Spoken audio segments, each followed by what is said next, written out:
The first speaker is Lieutenant Colonel Edward Baccich, followed by Shamgar Connors and Leonard Parker.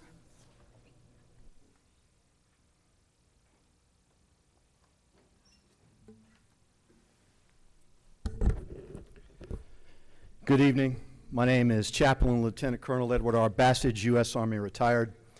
I'm a 33-year veteran. I've served all over the world in multiple capacities, including 4 combat deployments in the Middle East. I've served as an MP, infantryman, infantry drill sergeant, in airborne assignments, including the 82nd Airborne and Alaska Airborne. I took an oath to the U.S. Constitution, and I took it very seriously. I've also taught on a college level, a high school level, JROTC, and as a substitute teacher, really a substitute zookeeper, right here in the zoo that you created, right here in the so-called Fredericksburg school system.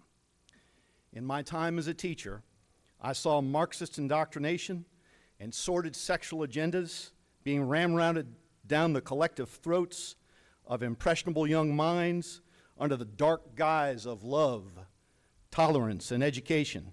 And here we are again, with the superintendent's globalist agenda, globalist political agenda to deconstruct the very nation that employs him.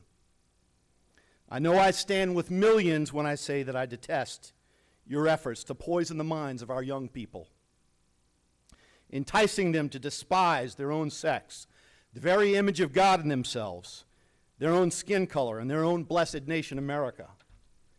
Having risked literally everything, defending the very blanket of freedom under which you, our so-called educators, now sleep soundly, I find appalling the cavalier attitude with which you hate it and publicly defecate on it.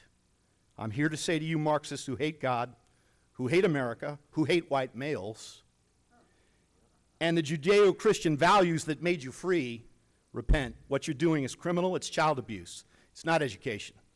Calling what you do education is like calling Jack the Ripper a woman's benefactor. America's had enough of you. You and your Marxist colleagues are on the wrong side of history.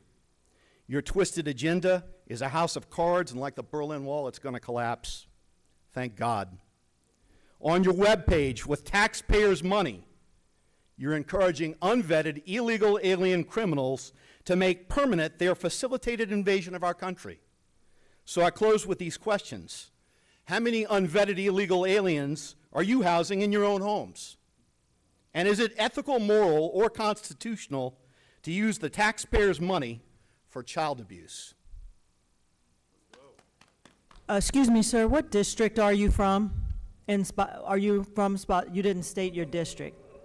You're supposed to state your name and your district. All right. So you don't live in Spotsylvania.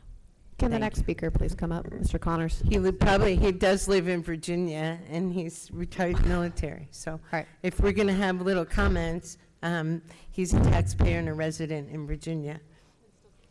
Okay, so that's the